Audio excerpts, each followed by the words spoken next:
Honorable guests and United Nations delegates, welcome to this conference.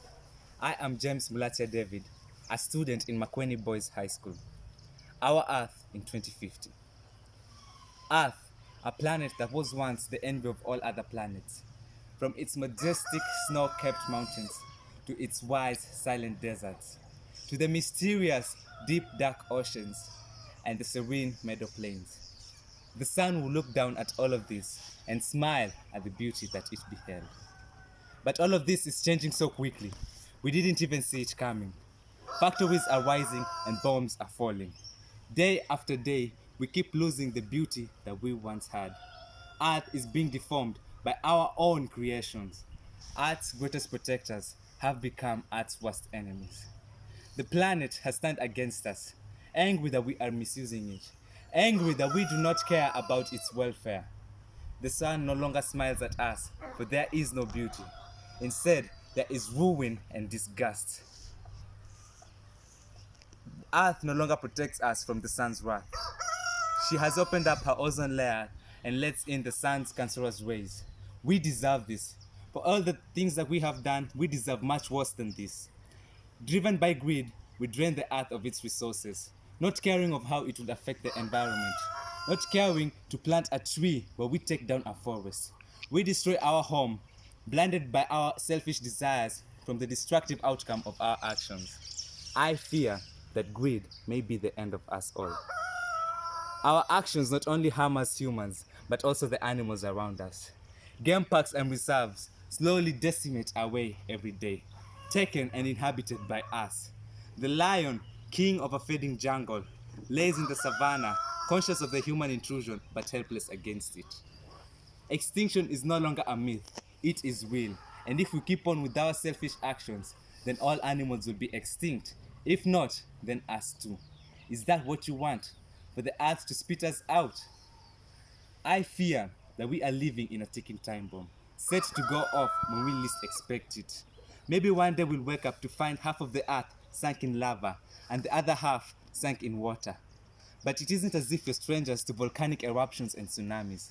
They happen every day. Earth has become unstable, a ticking time bomb, as I said earlier. And I fear that all of this is caused by our ignorance. I hope that our future is better than our present, that the air will be cleaner and fresher than it is today, that wildlife and people will be able to live together in perfect harmony, that we will be at peace knowing that the earth is safe. I hope that in our future, everyone will be aware of the benefits of a healthy earth. We need to put our minds and our hearts into regaining the beauty that we once had. We have to regain the glory that we lost. The majestic snow-capped mountains, the wide silent deserts, the mysterious deep dark oceans, and the serene meadow plains. All of these are things that we once had in plenty, things that are almost getting forgotten. Earth has to be Earth again. The sun has to smile at us again, at the beauty that it will see. In 2050, I see Earth, a planet full of life. I see Earth regain its position as the envy of all other planets. And I see Earth greener, flourishing, and better than it has ever been before. Let us print this image into our minds to serve as our motivation.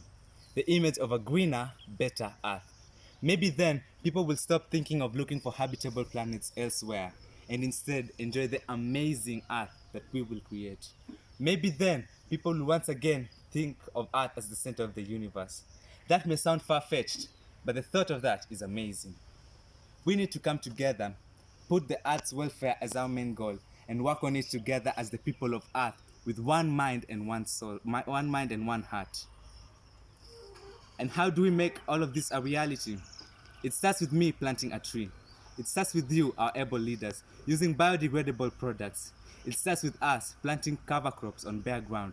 It starts with us restricting our industries from dumping their raw sewage into our rivers. But the road ahead is still tricky. It requires perseverance, patience, resilience, and level-headedness. To be frank, this will not be a walk in the park. This will be war in the battlefield, a war worth dying for.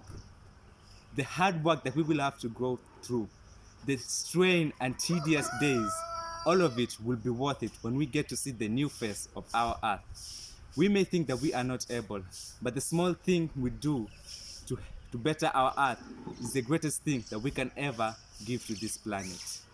Our earth in 2050. Thank you.